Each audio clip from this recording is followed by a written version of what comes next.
Good morning or good afternoon, everybody. We're going to go ahead and get started. And it's about 12 o'clock. My name is Nicole Hinkle. I am with the Placer Business Resource Center. And today we're having a webinar from military service to the service industry for William Johnson Story. And so I'll kind of kick it off and we'll just go through the agenda. I'll tell you a little bit about the Business Resource Center. And then I'm going to hand it over to William to kind of give his story and from beginning and how he became an entrepreneur and business owner. And then we're going to have an open discussion instead of just a Q&A, just more of a conversational discussion. So if you have questions, please, you can either put them in the chat or you can save the questions until the end. Can everybody hear me okay? And is the screen share good? Can you all see the PowerPoint presentation? You can raise your hand, put it in the chat. Okay, I think everybody's good. All right, so we'll get started. So again, welcome to the Placer Business Resource Center. My name is Nicole Hinkle. Today, again, the agenda, we're just going to do a welcome and overview of the BRC. We'll hand it over to William to give his story, and then we'll do a Q&A session. So the Placer Business Resource Center was started in April of 2017.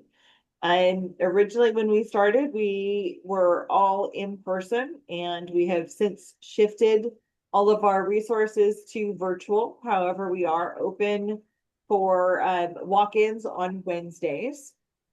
But the BRC is really a one-stop shop for any of your business needs, whether it's you're looking for a workshop, you're looking for a webinar, you need, one-on-one help with your business, you need to get a business license through a city or a county, or you need employers. We are here to help you throughout the life of your business. This isn't just a one and done. So we're able to do this because of all of our partners. So we partner with chambers, we partner with cities, we partner with business associations in your community. And with all of those resources, we are able, again, to offer your free webinars, your free one-on-one advising, license and permit information, and then hiring assistance.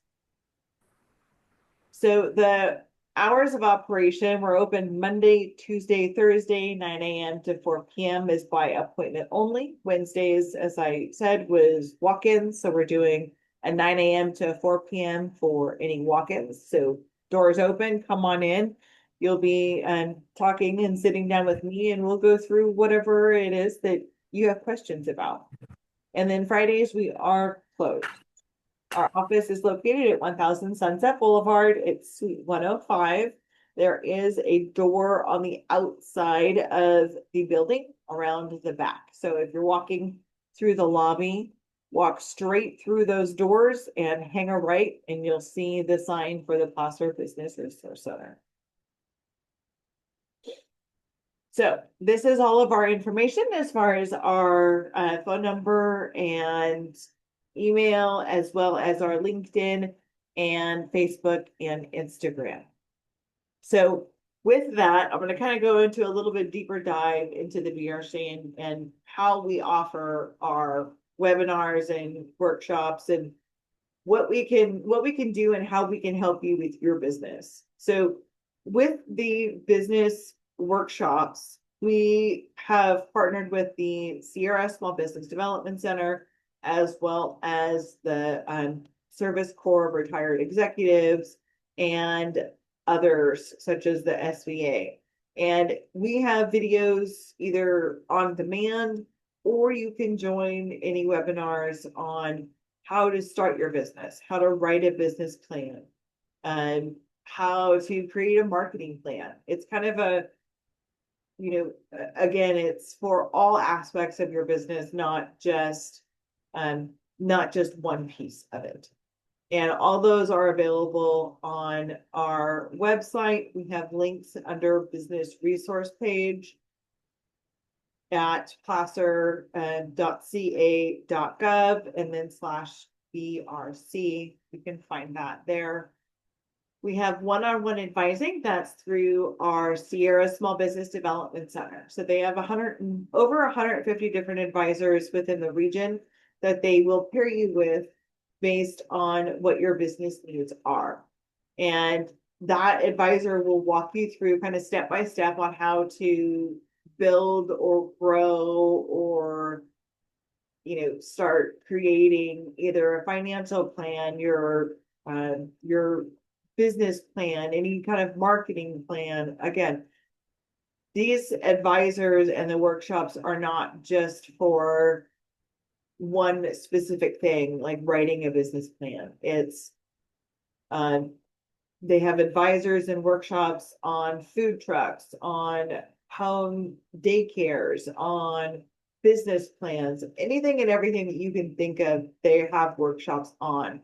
And we do partner with them on different workshops. So if you see something that is not available through our partners, please reach out and let us know, and we'd be happy to bring that to you, because typically if you're wanting that information, somebody else is too. The next piece we have is the regulatory guidance. So that is anytime you might need to go to the city or county to get a permit or your business license or a fictitious business name, we can help guide you through that specific process to acquire those. We also want to make sure that when you're opening a new business, and if it's like a brick and mortar, or if you're opening any type of home-based business, that you have all the permits and that you're aware of any fees or costs that might be associated with any of that. A lot of times, if you're opening a new business and you're gung-ho and you're like, okay, great, I found my business and location, I know exactly what I need to do.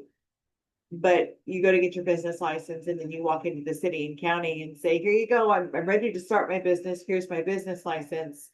And they say, sorry, you can't have your business there. Or yes, you can have your business there, but by the way, it's going to cost you about $10,000 in traffic fees.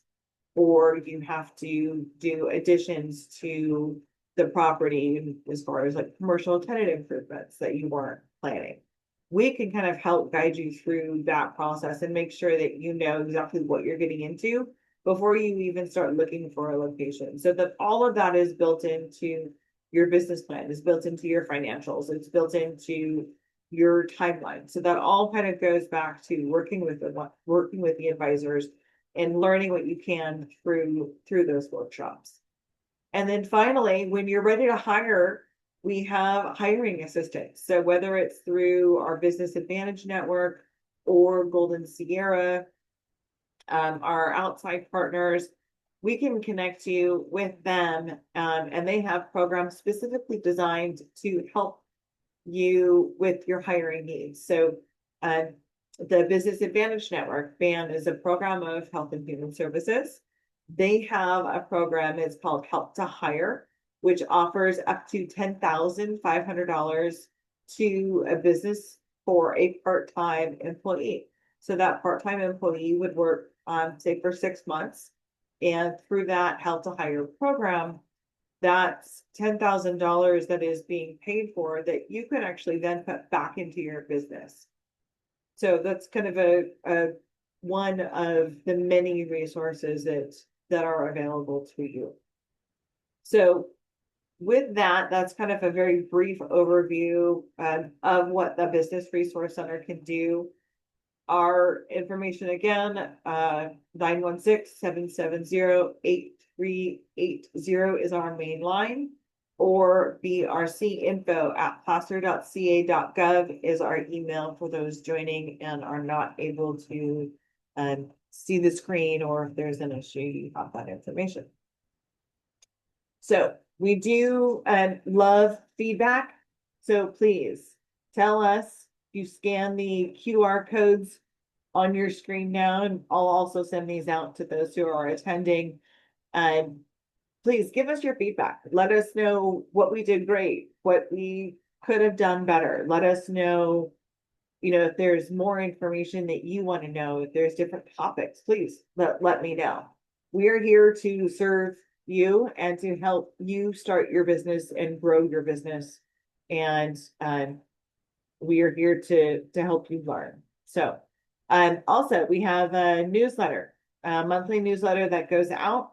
You can scan that QR code below, and we have all sorts of information that goes out inside that newsletter. And then we also do like little one-offs. So, if there's important information that's coming out and we want you to know, we send that out as soon as possible. So, with that, I am going to turn it over to William Johnson, or Red, and kind of have him give you a backstory of how he started and what his history is and all of the do's and the don'ts that he learned and what he knows now that he didn't then.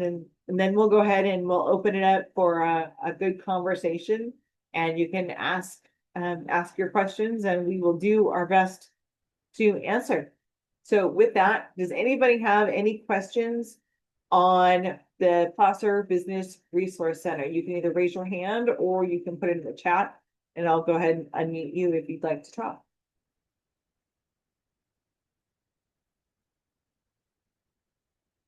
Oh, okay. All right. So we'll go ahead and I'll turn it over to William. Then I'll stop sharing so we can see everybody. Just a moment. All right, William, it's all you. Hey, how we doing, guys? All right, so my name's William Johnson. I was invited here to talk about basically my journey as a veteran and entrepreneur, how I started, the good things, the bad things, and I'm hoping this can be a constructive conversation. So please, if people could chime in when they want to chime in, ask questions, feel free to interrupt me, raise your hand, put it in the chat. You can always ask me questions too after this at the shop. So I was in the Army 14 years, absolutely loved it. From the Army, I knew I always wanted to open a business, just didn't know what I wanted to open. So I kind of went on this trial and error of experimenting on what I was good at. The military did have a lot of good resources that I felt gave me an advantage in terms of learning and educating myself, but not only myself, others as well. So I started my endeavors in real estate, and I took advantage of a VA loan. And first off, are there any veterans in this group? I think there's 10 participants. I have moved everybody into a panelist view, and you're allowed to talk. So we encourage you to unmute your mic and speak up. Veterans or family of veterans? I saw Richard is.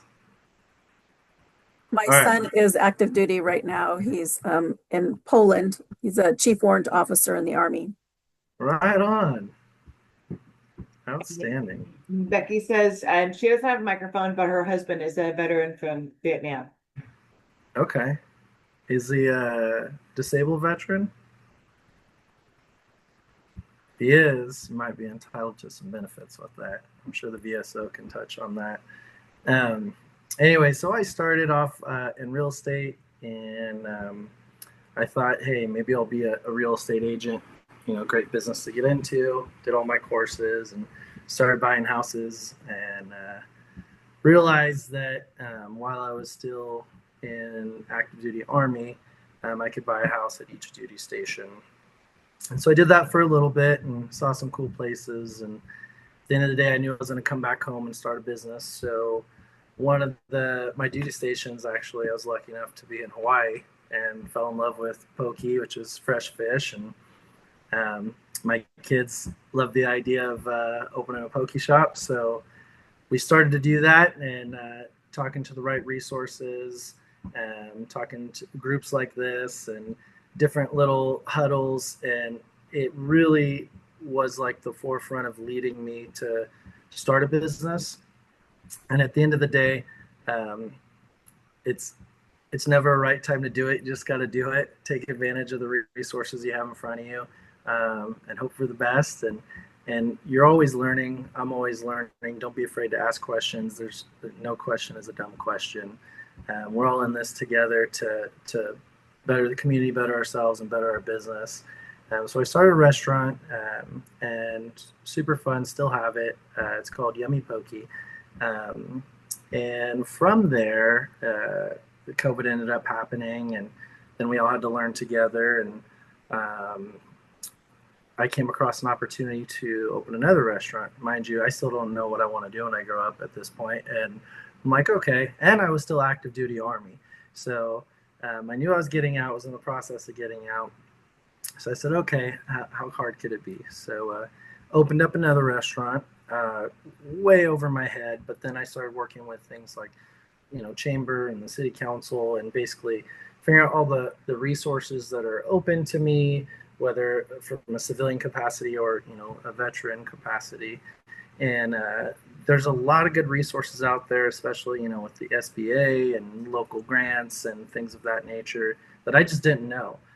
So I started doing certain things and realizing that, okay, there's a lot of assistance out here to open a business. And, even if you're a civilian and you don't know where to start, that's a huge milestone, is just putting your name out there and attending the meetings to get those resources. One thing I learned about being in business is that if I could do it over again, and it's about 7 years now that I've had my restaurants.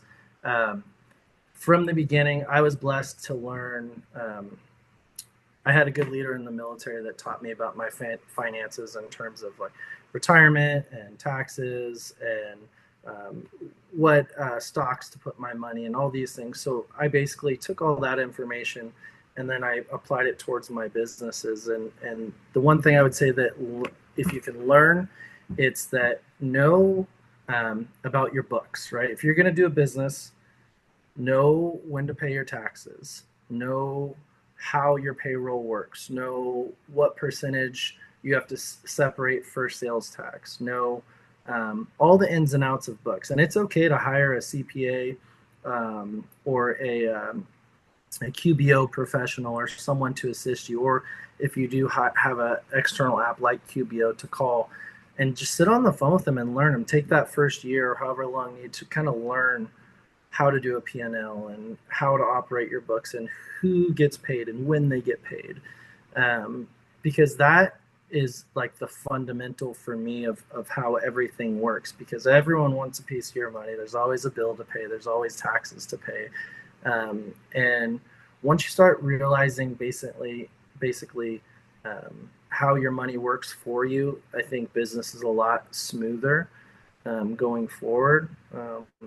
Another hiccup I would say is regulatory guidance. So I was in the military, and in the military, it's all about mandatory training, and everything's training. And I'm talking sexual harassment, substance abuse, equal opportunity training, all these different trainings that we always did. So that was always ingrained in my head. And one thing that I realized is in the business world, all that stuff applies, and there's mandatory trainings through, California. If you go on to the state site or the Placer site, they'll tell you all these things, and it applies to, servers and wait staff and managers, and there's different things, RBS training or alcohol or your safe serve, or your yearly trainings that you have to give as an employer.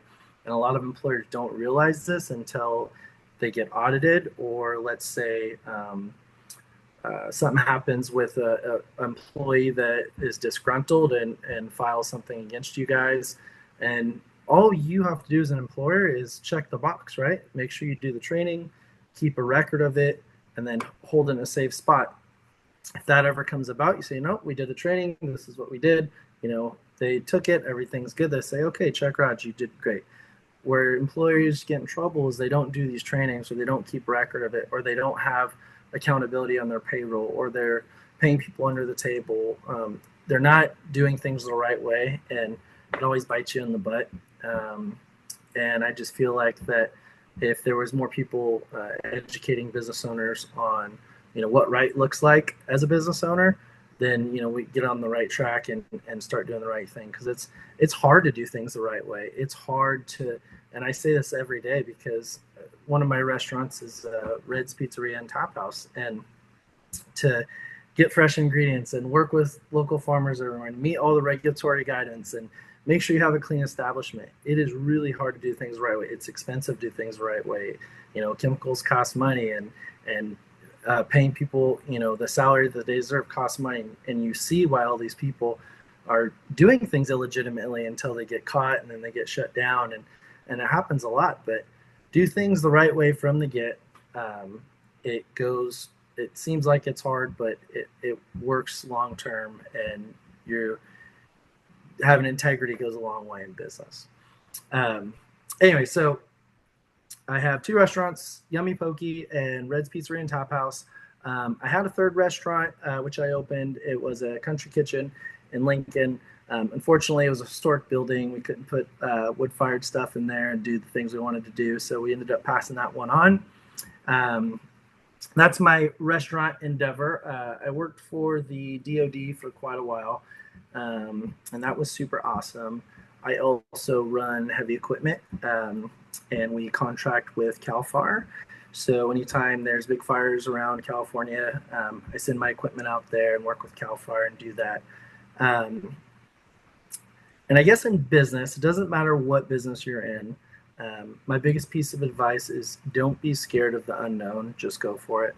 I have 3 businesses. I'm starting a junk removal company right now, which will be my 4th.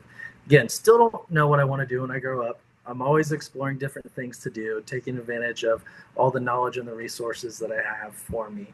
And I think it's a blast. I love entrepreneurs. I love seeing, whether they're young or older, I love seeing people just taking the risk, right? Getting out of corporate America and saying, hey, I'm going to bet on me. And that's like the most empowering thing we can do, here, is start our own businesses and really lead from the front and do things the right way and show people what right looks like. Does anyone have any questions for me? I'm now kind of jumping around everywhere, whether it's about business, about military, about civilian life, or just who the heck am I and why am I talking? Again, feel free to just jump in. If you don't have a microphone, feel free to put it in the chat. I'm watching that too.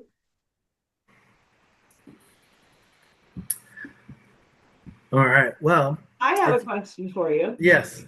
So how did you start with CAL FIRE? How'd you get that contract? So CAL FIRE found out one of my buddies did water trucks, and he was like, hey, I'm a veteran and there's opportunities to do this. And I was like, okay, well, I like heavy equipment and I buy heavy equipment, and I have a ranch, so I'm always using my stuff. He's like, well, there's a veterans program where you can put your equipment on contract for CAL FIRE. And so I was like, okay, I'll give it a shot, and I did that, and I loved it. I love being out in the mountains. I love, helping out, and I love giving back. I volunteer a lot of places. I was the Northern District Hunter's Ed instructor for a few years, and complete voluntary thing. And then I'm like, everybody's like, oh, you're biting off so much. You have restaurants. Like, yeah, but that's kind of why, I joined the Army. I like to serve. And now that I'm out of the Army, I'm thinking, okay, well, what can I do? And CAL FIRE was kind of like, a for me thing, how I could get back out there and hang out with all the firefighters and still kind of give back and make a business out of it. So, yeah. All right, William, I have a question. Yes, my sir. name is Arfan. Since I can see myself same similar to your story where you started as a veteran. My challenge is here right now. So I am working, but I'm keen to start something, which is like give me the liberty of spending time with my family, having more flexible schedule than, working for somebody. So I have few ideas, but the first question I have for you is, you mentioned about SBA. So the seed money, the one, of course, so many people, they have ideas, but there is not enough money to start with. So what is what you will recommend me where I should start, where I can, have my idea to make it, uh, real. So that's a great question. I would say, you said you're currently working. Um, I would keep your job as long as possible and start chipping away at your business idea. That's what I did. It gets harder before it gets easier. You're burning it at both ends, but that's the risk we take, right, for the reward we want. So maintain your job and start chipping away at your business idea, and that way you still have your accountability on finances to ensure your family's taken care of and your bills at home, and you do your business until all of a sudden your business kind of starts outweighing the income you're making at your job, and then you make an executive decision to go full board with your business. But let's say it goes the other way, your business doesn't work out, you still have that flexibility to kind of go back and regroup and learn from your mistakes and then execute it again. In terms of if funding is the issue, there's so many different opportunities um, through the SBA loans. There's low interest loans.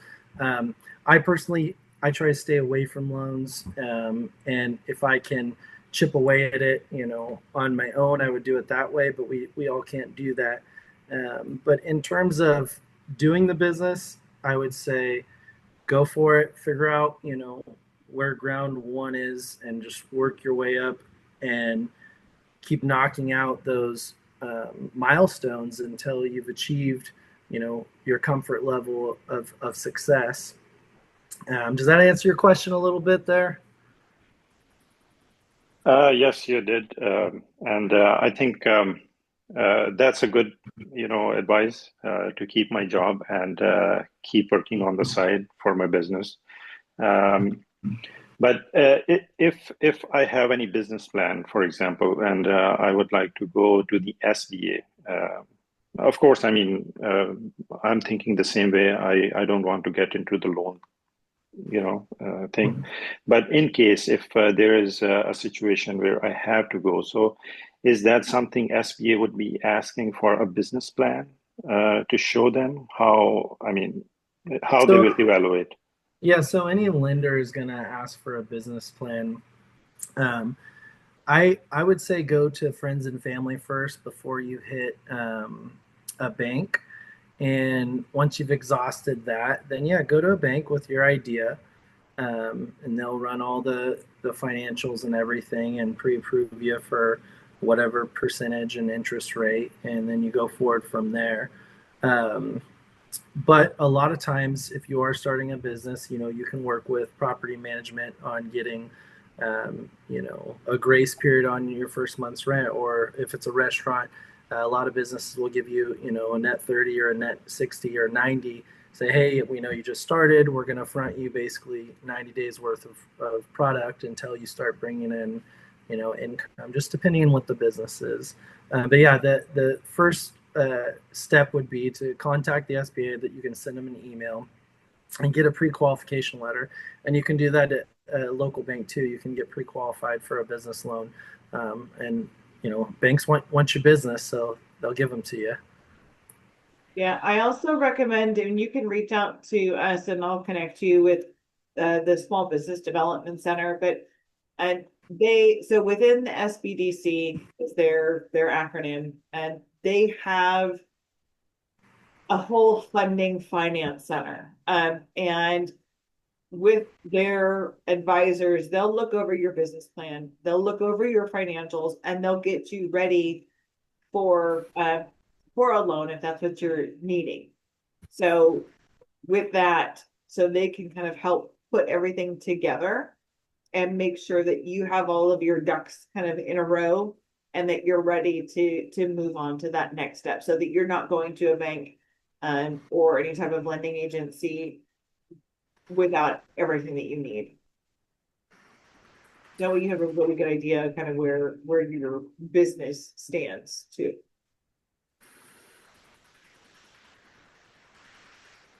And thank you, Becky, for your comment. Becky says there's a small business association, so SBA, has volunteers to help someone with an idea to start their business to get their plan established, and it's free. All right. All right, thank you, William. I have two more questions. If nobody has anything to ask, should I proceed? Yeah, ask away. All right. So, yeah. So the second question I have is, since I have a plan to start a restaurant. So, based on your experience when you started the first time, you had any prior experience of running a restaurant, or it was like just you started and gone from there? Great question. So I did in my youth. I worked a lot of restaurant jobs, whether it was serving or managing or working the line. So I did have some experience, but that didn't equate to running my own restaurant. So there's definitely a lot of trial and error. The great thing about the day and age we live in now is there's technology that can answer a lot of questions on the fly. Also, your vendors, there's vendors for everything. There's vendors for janitorial, linens, there's vendors for food, there's vendors for your POS, there's vendors for the technology on your applications for your phone, and everybody's a subject matter expert in the service they're trying to get established in your business. So there's help everywhere. In terms of your specific question, like did I have experience in running my own restaurant? I don't think I did, but I felt I was a good leader.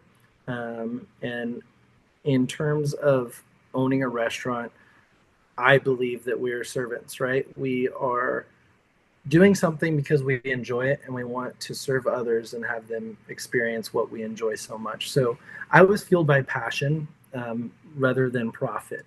I maintained my job at the Department of Defense and with the Army in the beginning while I opened my restaurant. So I never quit my job. I just applied a servant leadership model, and I empowered really, really, really good managers, and I took care of them both financially and personally, and we really hit it off and developed that trust. So I was able to work my 9 to 5 while they were taking care of the restaurant on my behalf, and I was always a phone call away until I was ready to make that decision to go full time in my entrepreneurial endeavors. All right. So the last question I have is, I think you already have mentioned what I was looking for, but still, it's I have heard in the restaurant business, it's not easy to have time for yourself or for your family, so you just get occupied, and things can easily go out of control. So is that something true? Yes and no. So in the beginning of any startup in any business, you're going to get out of it exactly what you put into it. And what I mean by that is it is hard. It's late nights, it's long shifts, it's getting a rhythm. Once you develop your rhythm, you appoint people in place, you develop all your standard operating procedures that are required for how you want to run your business, things get much easier. And like I said, once that was developed, I was able to work a full-time job. I didn't have to go into my restaurant because I spent so much time developing that initial standard, right?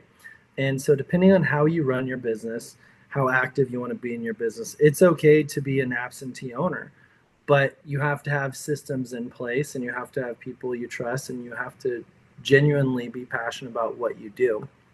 I see a lot of business owners where they attempt to create that model, and then there's theft, or there's things start slipping, or they get bad reviews, or um, there's issues that can happen, but that all comes down to training, right? So I would not personally step away unless I knew I had another me that was trained, ready, and arguably just as good as I was. And that's when it comes down to taking care of your employees. You know, you have to find good employees, and you have to find the time to work with them and train them how you want your vision to be emulated with your restaurant.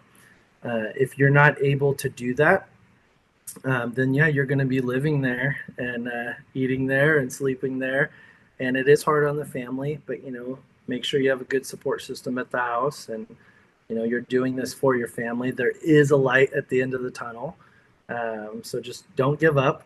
And anytime there is a negative, learn from it and just turn it into a positive by, you know, switching the mentality and keeping the motivation high. And your employees will see that and they'll emulate that. So always be positive, always wear a smile, um, leave your baggage at the door, and it's contagious. Will you say the name of your businesses again? It's a Red's Pizzeria and Tap House.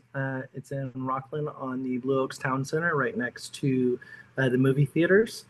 And then my other business is Yummy Pokey, which is a fast casual pokey shop. We do fresh fish, literally throwing heads in trash cans. Our biggest complaint is they're out of fish, and it's because we can't pull more out of the freezer. So bring it in the morning, cut it up. It's gone by the afternoon.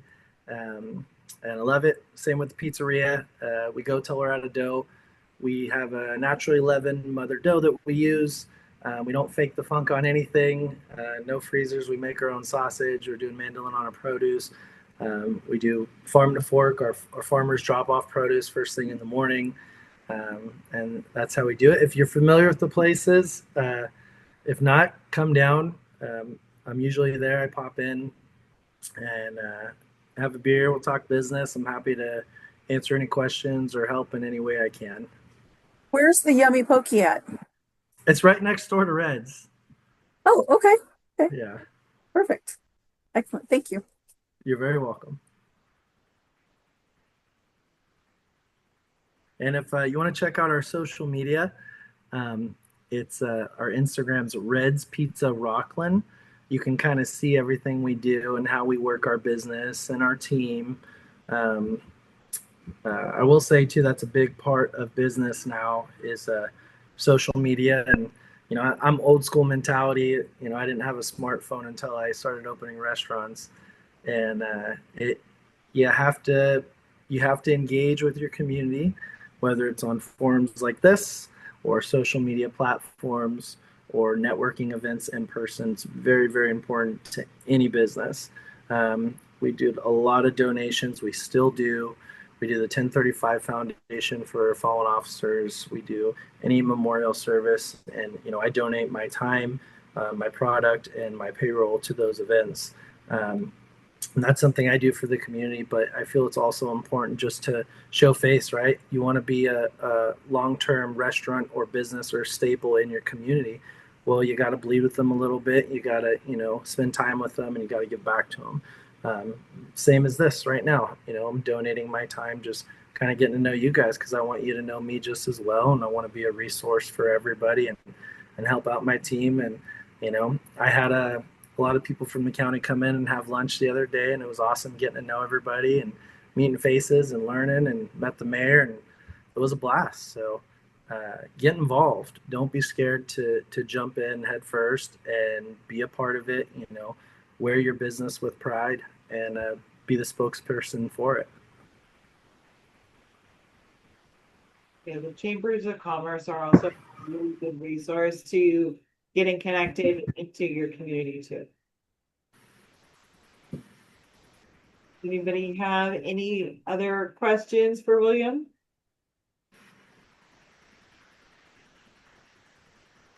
All right, I've got them. What is one thing that you know now that you didn't back then, but you wish you did? What is that one or two things that you wish you would have known? I kind of touched on it, but record keeping. Um, Let me give you an example. Taxes, right? So have accountability on your books. I didn't realize how much in terms of funds I lost out on because I didn't keep track of, depreciated asset that I purchased or um, donations, right? I talked about all these events we did. I did so many donations and I wasn't thinking of it financially. I was just, hey, how can I help out the community? And by me not being organized with basically getting these donation letters from these vendors or keeping accountability on how much payroll time expenses went into it, at the end of the year I wasn't able to basically write that off on my taxes, and so I missed out on that. And I learned valuable lesson. Okay, so everything you do, keep accountability, be organized, and you're in control of your own books. So you can pay someone to run your books, but at the end of the day, like, you have to be a custodian of your life, and your business will be reflected based on your organizational skills. And so I would say just maintain accountability on your workflow. Just like any job we work for, we maintain accountability for that business. So you need to do it for yourself as well. What else you got? Throw it back to the group. Any questions? I don't have a question, but thank you for taking your time, and I'm looking forward to supporting your businesses as a veteran. So thank you. Glad you're in the appreciate that. community. I'm a Roseville girl, but I'll travel over the hill to Rockland to Yeah, see I was you. born So in Roseville. I love it. I live in Lincoln now, but Roseville's awesome.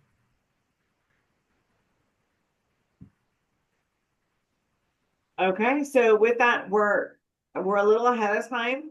William, did you have anything else that you think might be a key for somebody just starting their business? I would say exchange numbers or emails, get to know your peers, throw them in the chat, and start texting each other. Put together a weekly group text. I'm not saying spam everybody in the middle of the night, but throw weekly updates. How you doing? How's your business going? Some of these guys you're talking to now.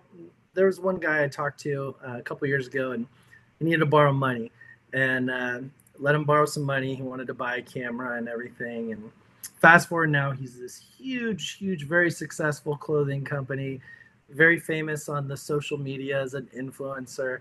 And I still get these texts from him, thank you so much for giving me my start. And it was a conversation like this. He happened to come into the restaurant, and he needed a job and he needed a personal loan. And my point is start conversation, get to know your people, have accountability, check on them, and also support. If you're going to start a restaurant, well, you should be eating out. Go in your community and eat out. You need to donate and contribute and learn.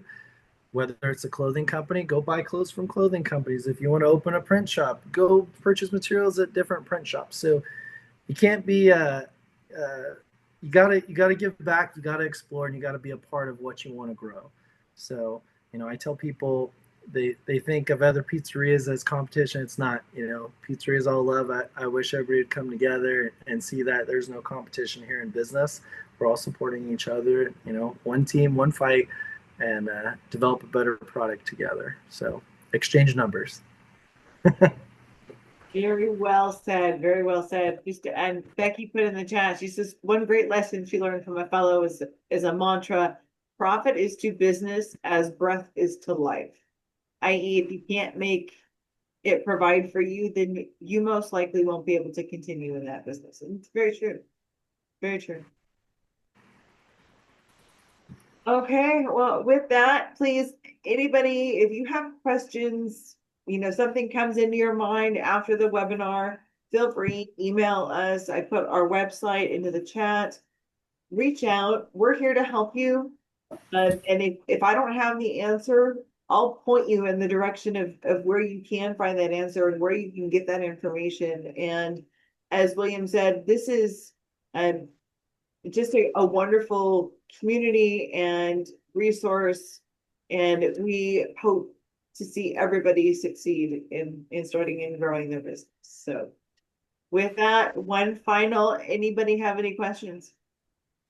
Once, twice? No? Thank you, everybody, for your time. It's been wonderful hearing your questions, and thank you very much, William. And a big thank you to those who have served. Thank you very much. Thank you all. Thanks, guys. Okay. Okay. Bye. Have a great one. You too. Bye.